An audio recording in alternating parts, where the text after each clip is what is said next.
Hello and welcome, Just a Family. This is giving you something to talk about, or Just a Live TV as I like to call it. I'm your host, Melissa Krechler. Today we're going to be talking about what is a heart-centered lifestyle. And this is a great question. And I can't wait to get into that with our guest speaker. Today's episode has been sponsored by HeartQ. If you're ready to unlock the keys to self-mastery and access your fullest potential with Chris, our guest speaker today, please go and check out what they have to offer you. Link in the description. At any point in this episode or during the replay, you want to connect with either myself or Chris, please do so. Our links are in the description. On top of that, if you want to be a guest speaker, join us, get involved, message me, like, follow, and share, and join in the conversation. That's what the show is all about, giving you something to talk about. So join in the conversation. Chris, would you like to introduce yourself? Hi, Melissa. Thank you so much for having me. First of all, my name is Cris Agafi, and as you mentioned, I am part of HeartQ. I've created HeartQ together with my wife, and I'm a heart intelligence coach. So just to kind of give you a little bit of a background on HeartQ. We've all heard of IQ, cognitive intelligence, and EQ, emotional intelligence.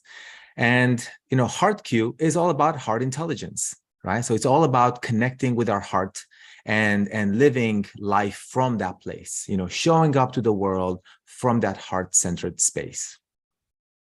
I absolutely love that. When you and I were talking, it was just like, yes, you and your wife are doing amazing things. Again, anybody watching, please go check out Chris and his wife. Eventually, hopefully, we'll have your wife on the show to do an episode herself.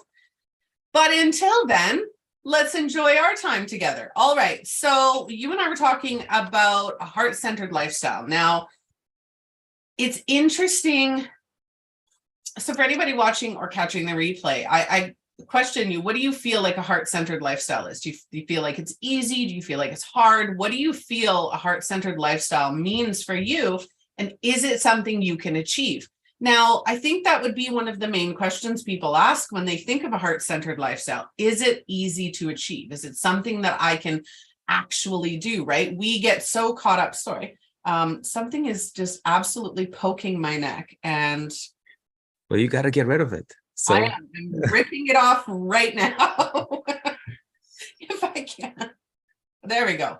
Okay. See, tags. Ignore tags. They don't work very well. Okay. So what do you think? Do you think creating a heart-centered lifestyle, do you think that is, easy? That's such a great question, Melissa. And the truth is this is my take on it. Yes, it is easy and it is not simple. Okay. So yes, it's easy. Once you kind of understand what it is and how to get there, it's easy. But however, there is a journey, right? There is a journey to the heart, from the mind to the heart, and it's not always simple. Well, a lot of times people ask us, how do I connect to the heart? And that question is what I like to say. The way I like to say it is that it starts from a no. Right? A lot of times we start from a yes or we start from a no. When we start from a yes, then it's easy. It's like, yes, it is what it is. And then I'm just connecting with that. But when we start from a no, now there is an efforting that needs to happen for us to get to a yes. So what do I mean by that?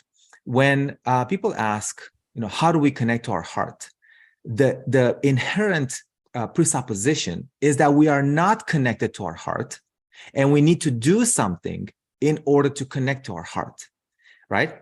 And so that's where the efforting, that's why I'm saying, yes, it's easy, but it's not always simple, right? So yes, how do we connect to our heart? Well, my answer is this: we are always connected to our heart. The thing that makes us, that tricks us, if you want, into believing that we are not connected to our heart is our conditioned patterns, all the layers that we have added on top of our heart connection throughout the years, growing up, from ever since we were children, right? All those layers made us actually go more into our mind. So now we are experiencing life from the mind, which nothing wrong with that, by the way. We'll talk more about the importance of the mind, because it's very, very important. But having all these layers of conditioning is what gets in the way of us feeling connected to our heart, recognizing our connection to our heart. But we are always connected to our heart, always. Yeah. I'm going to give some examples. So I grew up where I am, Winnipeg, Manitoba, Canada. I am in, some people, I love Manitoba. I love where I live. I'm proud of where I come from. Mm-hmm. But there are people who call Winnipeg the slums of Canada. Yes, we are, one of the, we're the myrtle capital of Canada. There's a lot of negative connotation to where we live. Mm-hmm. And, there's a lot of diversity in Manitoba. And growing up, you can talk about, racism and everything, it's even here in Canada. It's not just in the US or anywhere else. And when you're conditioned in a family lifestyle where, there's prejudices and there's judgment, and my family was so judgmental, so prejudiced against everybody. And I grew up and I'm like, no, right? I've always been very heart-centered and connected to my heart. And so everybody telling me that, we're making comments about somebody or a race or a gender or whatever. And I'm just sitting here going, no, right? But you do get that conditioning when you grow up in a household or a location or an environment where that is rampant, or religion, you've got race, you've got sexual orientation, you've got all of these societal expectations and cultural and family expectations, and you look inside yourself and go, is this me or is this somebody else, right? And for me, that's part of that heart-centered lifestyle, is knowing the difference between whether that's in your heart or whether somebody else has told you that's what's in your heart. So I'm an identity coach, if anybody's wondering. So I add all of that. I add the mindset, the emotional, the mental, the physical, the heart, the spiritual. I add all of that together to form to reconnect your identity. And your heart is a big part of that. It is a huge part of that. So I love the fact that you and your wife are doing that. Just a side swipe on that one. But it is, we're culturally taught that, I'm a woman. We're culturally taught different things. Men are taught, not to share emotions or be emotional or, be in their feminine energy at all. And girls or women are taught, hey, you're supposed to be emotional. So when you throw a fit, the first thing somebody's going to tell you is, are you on your period? Right? Mm-hmm. Is that time of the month? Right? That's the conditioning that I think messes with your heart-centered lifestyle and messes with your heart more than anything, is what everybody else puts on you. Yeah, no, that's so true. And, everything you said is absolutely so accurate, because ever since we are born, everyone that around us, family caretakers, teachers in school or society at large, they all tell us some version of what they believe to be true for themselves, right? And then they impose that on us. They say, this is the way it is. And these are just social constructs, mental constructs. It's just things that a group of people have agreed that, yes, this may be true. But is it really true?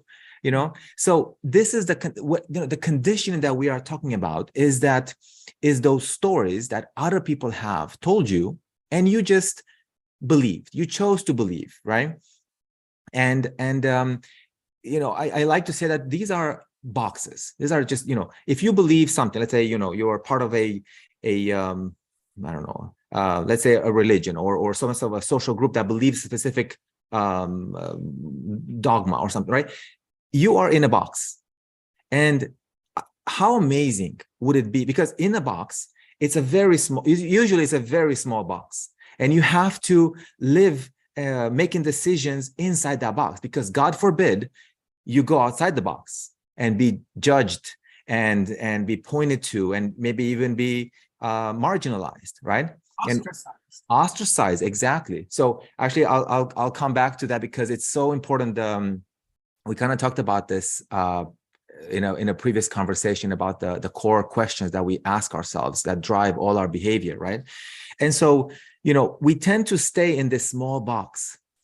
But how amazing would it be to move beyond the box, get outside the box, and then live life in between the boxes, and then just peek in and say, what does this box have to offer? Is there anything? Well, okay, I have to be careful with this because I was going to say, is there anything good? But that's a judgment, and I've learned to not live my life based on the good, bad, right or wrong. Rather, ask: is it empowering or disempowering? Is it inspiring or uninspiring? I feel like that's more empowering to ask those questions. But look in the box and say, is there anything in here that inspires me?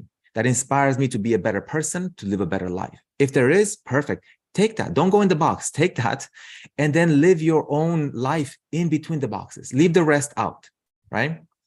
So I do want to touch a little bit about what I just said on the questions, because that is so important. This is the reason why we keep staying. It's funny. Nobody keeps us in the box. We stay in the box. Oh, absolutely. Right? Yeah. We choose to do that. And so the reason for that is the core questions that we ask ourselves. And the core questions, there are two core questions that we ask ourselves. And these are unconscious and constant. And these are evolutionary. These have evolved over millennia. And we ask ourselves these two questions over and over again, but it's buried so deep in our psyche that it doesn't even rise to the surface of the inner voice. So we're not even vocalizing these questions. We just live life, having our inner chatter, but not vocalizing these two questions. What are these two questions? Number one, am I safe? And do I belong? And the second question is very closely attached to the first one, because if I belong, then I'm safe, right? And so, think about thousands of years ago when the first social structure started forming. Before that, man used to live in the wild. And so being in the wild by themselves, it was a very short, brutish, and dangerous life, right? So in order to protect ourselves from outside dangers, animals or other people, we form social groups. Social groups offer, among other things, safety, right? So as long as we are in a social group, we are safe. So belonging to a group, we are safe, right? So now, fast forward, to today's world, we still ask ourselves the same question, even though the dangers, we're not facing a lion or a bear every day. Or dinosaur or anything. Or a dinosaur, right, exactly, right? Instead, we are facing our spouse or our child, which even that can trigger in us the nervous system, and ask ourselves, again, very subconsciously, am I safe? Am I safe? Do I belong? So having these two questions running our life all the time behind the scenes is what keeps us stuck in the box. Carl Jung used to say that until you make the conscious, it will direct your life. Until you make the unconscious conscious, it will direct your life, and you will call it fate. How many of us say, well, this is just my life. It is what it is. I'm stuck in here, and this is my fate. Well, it's not. It's not. It's the only reason we say that is because we believe we are powerless. We believe we don't have the power to get outside the box. And so having this conscious awareness, and I would also say, and conscious awareness is just one piece of it, but also coming back into our heart and living a heart-centered life, living intentionally and heart-centered, is what's going to, have us, float out of the box. Yep. I like to think it's perceptual, right? I'm very much into individualistic perceptions and ideals and beliefs, and being able to accept, love, and honor other people, even when they have differing beliefs, right? The fear there of not being safe, that is an exceptionally valid point, because if you're not in a clique or a social circle, if you're not in a club or a group or something, you feel ostracized, right? And you feel alone and vulnerable and, unempowered or uninspired. The out of the box thinking, I absolutely love that, because we do that all the time, right? Everybody does that. They think in this little bitty tiny box, and there's a whole world going on outside of that box. And you can use that in any aspect of your life. You were talking about when we were kids, and I love that you mentioned that. I created what I call the 7 mindset pillars, and it is a mindset system that we all create. So in every person's life, there are 7 main categories. There is yourself. There are your romantic relationships, your friends, your family, your spirituality, whether you're spiritual, atheist, doesn't matter, it's still there. Your career or business, and your finances. We have these 7 most important aspects of our life. And as from the day we're born, we start to create beliefs. And those beliefs are directly related to our peers, our teachers, our parents, our environment, all of these things, right? And then we get to be older, and we start to live our lives based on those beliefs. When trauma comes or unalignment comes, those beliefs are being challenged. Mm-hmm. And it's like, now you get to a point, and this is where I asked that question of, is it easy? And we said it's easy, but not simple. Is asking yourself, okay, is this my belief? Is this my box? Did I put myself in this box, or did somebody else? Right? What people's opinions of you put you in a box. When you limit yourself, you put yourself in a box. And if you grow up in a religious household that says you have to marry somebody in a specific religion or a specific race or what have you, because we've all seen it, and then all of a sudden this amazing person comes into your life, and you have to walk away or not even consider that person because they're not in that box, you're limiting yourself. And that's where we cause a lot of our struggles, a lot of our strife, a lot of our everything that goes on. Now, one of the points that I wanted to make about a heart-centered lifestyle is it's not all sunshine, rainbows, and positivity. That is not how it's meant to go. I am just like Chris and his wife. I have a very positive mindset. I have a very heart-centered lifestyle. But pardon my language, shit goes down. It goes down. And it happens, but that's our purpose of life. People want to know the meaning of life. The meaning of life is to experience. And when we experience, we're guaranteed to experience negativity. We're guaranteed to experience trauma and life lessons, as you want to call them. It's how we embrace them. It's how we acknowledge them. It's how we learn from them, grow from them, and take what we need from them to be better versions of ourselves. Right? Mm-hmm. And that's what I love about looking into that box and saying, does it inspire me? Does it empower me? Because those are very big questions. Yeah. No, Melissa, my God, you mentioned some things that are so powerful and so true. As you were sharing that, I was reminded of a friend, a very good friend of mine. We're the same age, and he is part of an ethnic group, right? So a very tight-knit ethnic group. So part of their belief in this ethnic group is that they have to marry inside the ethnic group, right? They have to marry someone of the same ethnicity.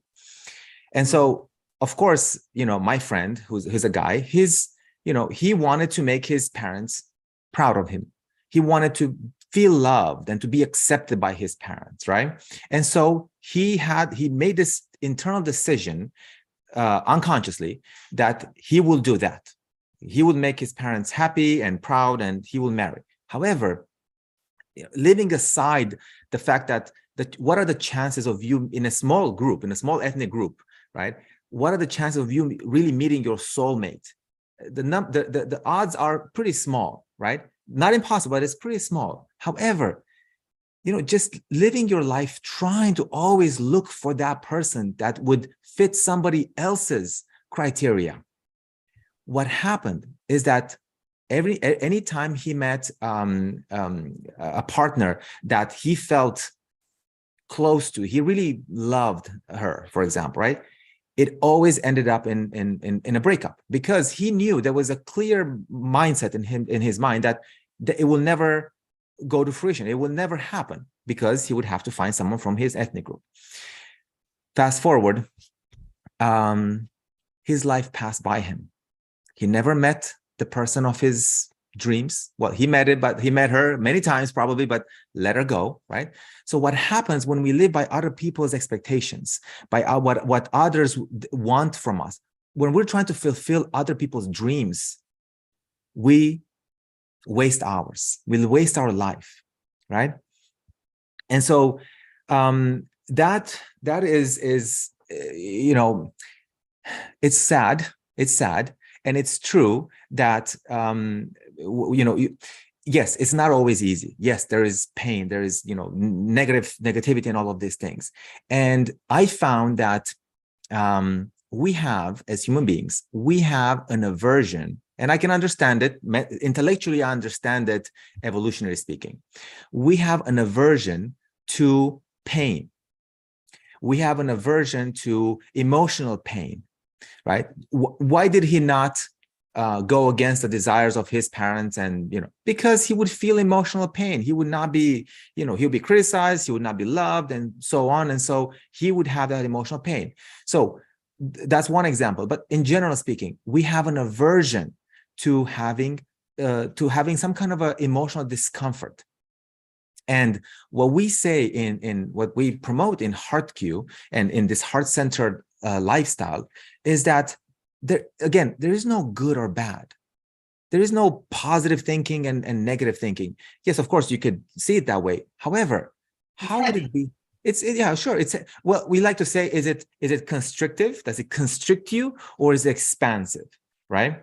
So that's kind of how we make that judgment, and so, but even a negative feeling, what we call negative, is it bad? Well, is it really heavy now? Hmm? I've started calling them heavy. Heavy, yeah. Because the positive are light, right? Like they're very light and they're not draining. Then you get these heavy negative emotions, right? They're heavy on your body. Like they're heavy. Yeah. However, they're also part of the human experience. Exactly. That's where the beauty comes in. We have, again, this aversion to the heavy feelings. So we resist them. When we resist them, we experience more emotional pain. First of all, simply by resisting them, we hang on to them. We attach ourselves to them. It's ironic, right? But we attach ourselves to the things that we do not want. Like a volcano. Right, exactly. And we experience more and more pain because we perceive it as pain. However, coming back into the heart-centered way of life, how would it be to simply accept it? Simply accept it. Say, this is what life gifted me.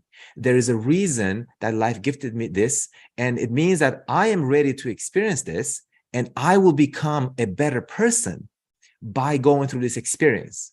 And then simply allow, this is the easy part, or the simple, or it maybe sometimes it's simple but not easy. So how would it be to just allow yourself to feel, whatever heaviness that you are feeling, that you are experiencing, allow it to feel. When you allow yourself to feel it, you allow it to pass through you. And what remains is the lessons and the wisdom, right? Any trauma is a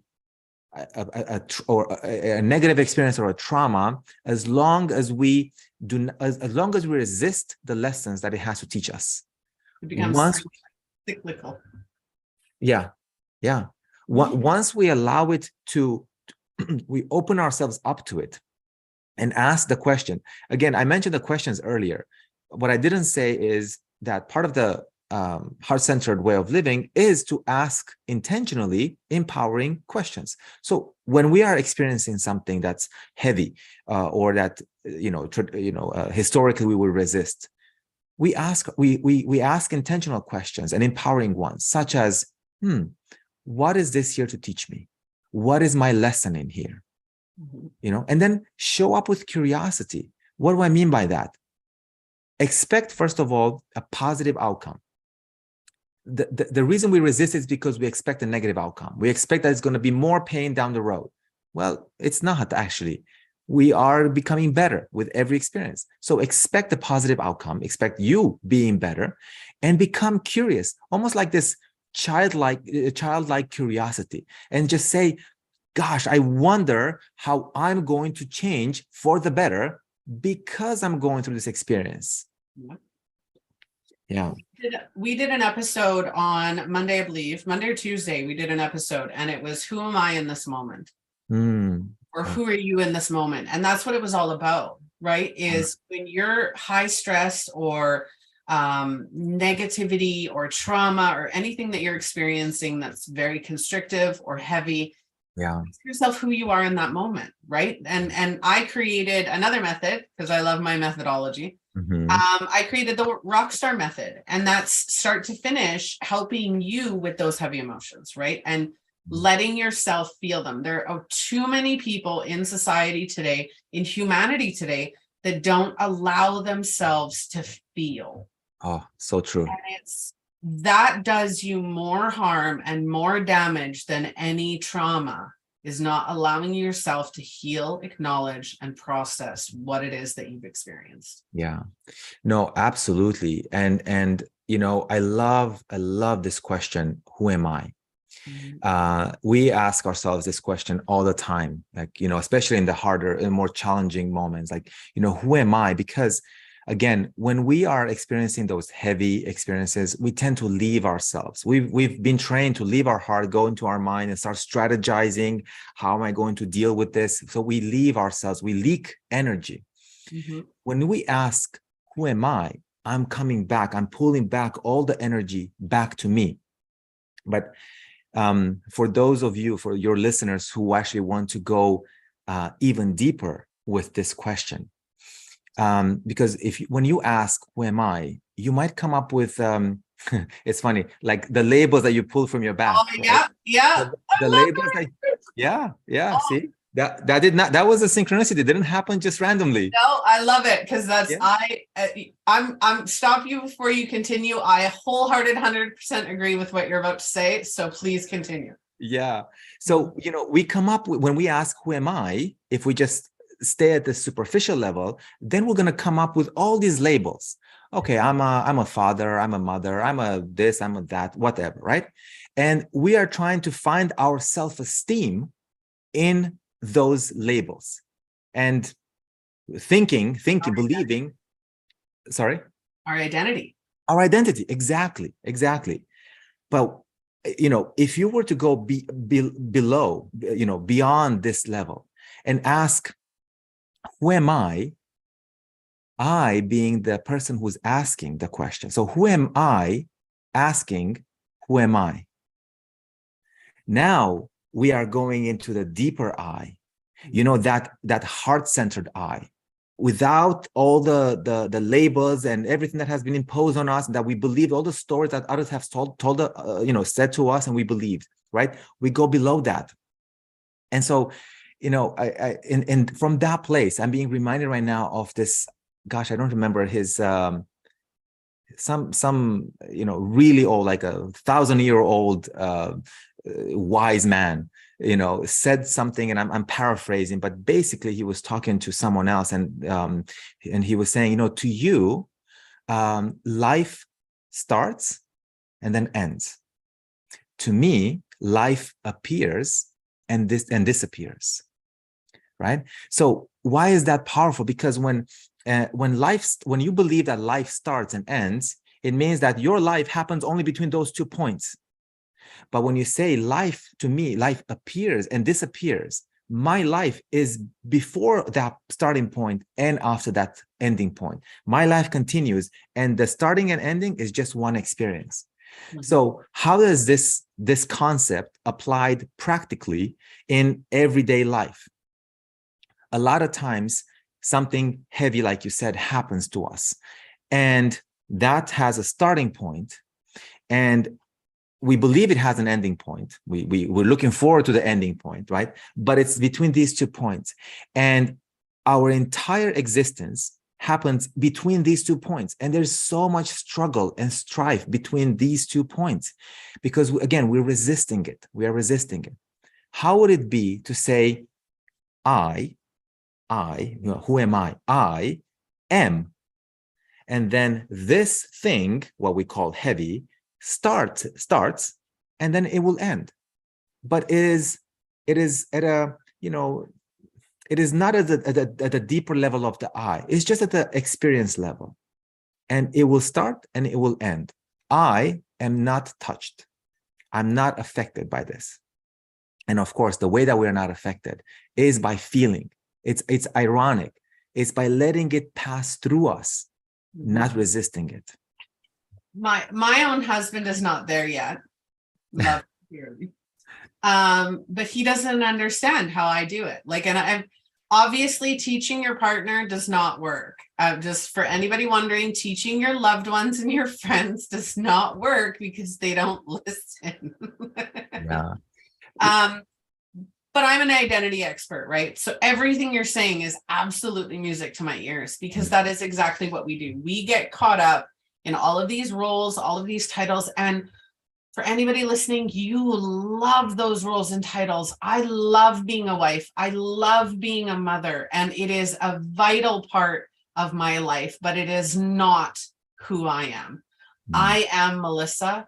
I am a crazy cat lady. I love my animals. We were talking about one of them right before the episode. I fiercely love my children, and I will be vindictive and volatile if you come at me or my family. I'm just, that's who I am at my core. And there's nothing wrong with that. And there's nothing right with that. That's who I am. And when you have the confidence and the ability to know who you are, no matter what happens in your life, it doesn't bring you down. It doesn't impact you. There are days that I feel down. There are days where I need a reset, where I'm just like, I am not getting out of bed today. I am reading all day. All of you just take care of yourself. But that's, again, how many of us actually do that?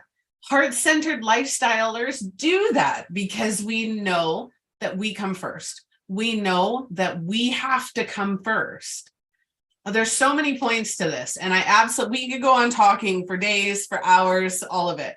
And I do want to say a point though about the relationship, because I think it's so important. You mentioned the relationship.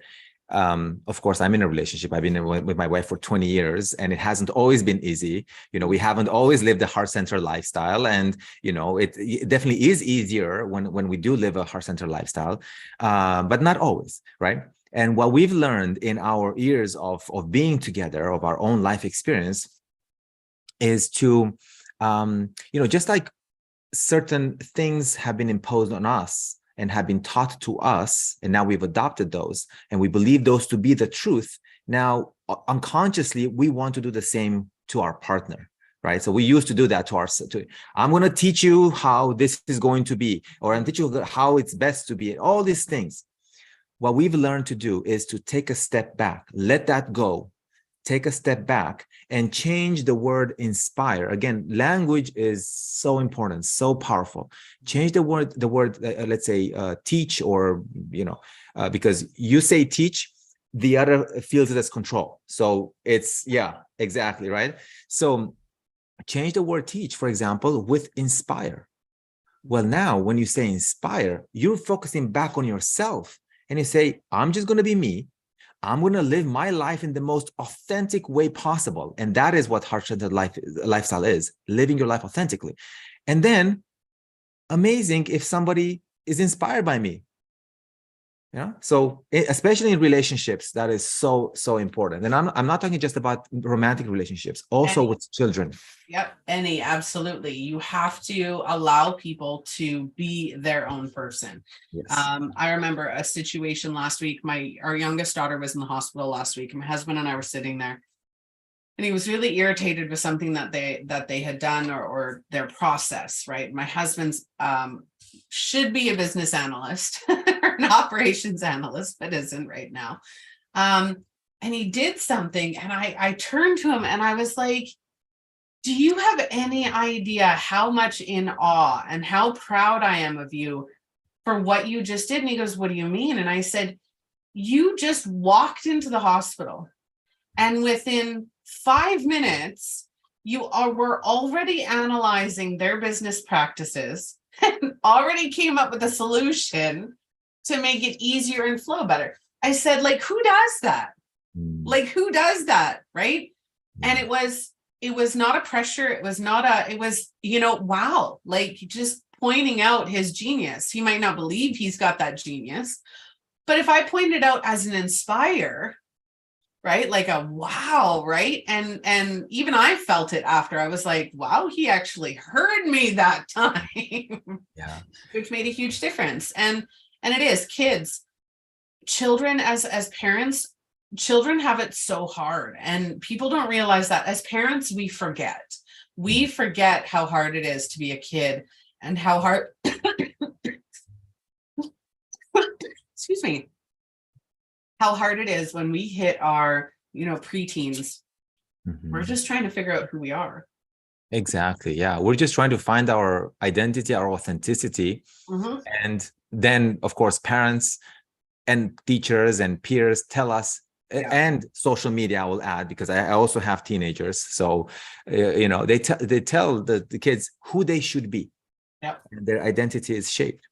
I do want to recognize you, though, Melissa, because you did something that is so powerful. And this is why I love working with men.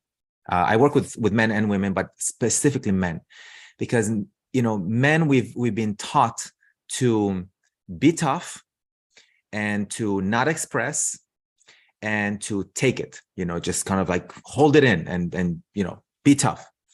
And part of that, we are also not receiving. We're not receiving the recognition that we do deserve, right?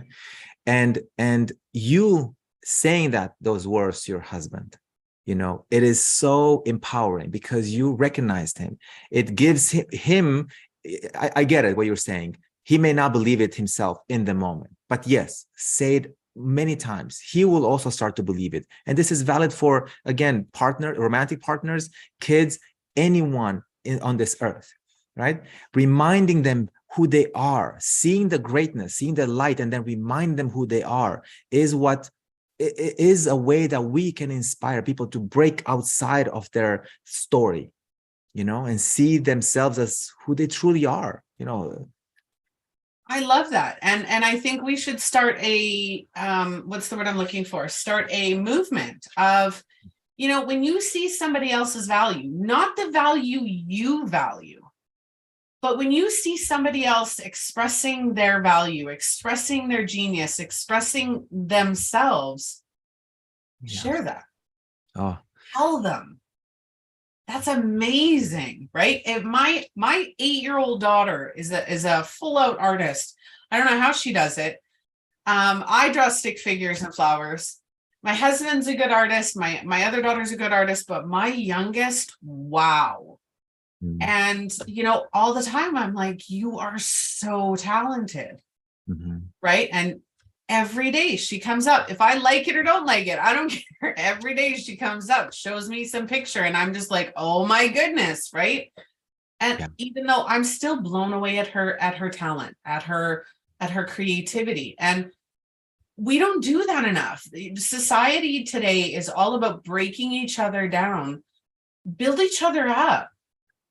Absolutely. And inspire people to feel, because again, this is how when we feel, we identify with that is being shared with us. If you tell your husband or someone that, oh, you are so great, but they don't believe it, it's not them that don't believe it. It's their mind. It's the story that they've created about themselves that resists whatever you're saying to them. But if you can, crack through that, and go deeper and get them to feel their own greatness, that's the true embodiment. That's when they actually connect to their heart. I joke about this. I say it in a funny way, but it's actually very true. And I kind of pride myself with it. But one time I made, in the span of 30 minutes, I made 30 men cry. And in a very honest and authentic way. I was at a men's group, and men's groups are men's retreat, so weekend men's retreat, and they're part of it is like this kind of like more of a tough identity, right? And yeah, and it's great. It's like this warrior identity, and it's beautiful. And the feeling part. So at the end of this whole retreat, they had this amazing process where we all sat in a circle, and then we turned to the left of the person next to us once the person started, and then looked in their eyes, and then passed on to the next one. And said thank you, and then passed on to the next person, and then the whole circle kind of wrapped around. That way, we got a chance to face 30 men. I got a chance to face 30 men, and just kind of came to me like, I don't want to just say thank you. I want to say something that I see in them, that I recognize, and that is powerful, that empowers them. So for every man, because I had a chance to spend time with them for like a whole weekend, I saw something and I shared it in a very honest and authentic way. All 30 of them cried every time I shared it, because they also they were open by the end of the weekend. Everybody was open, right?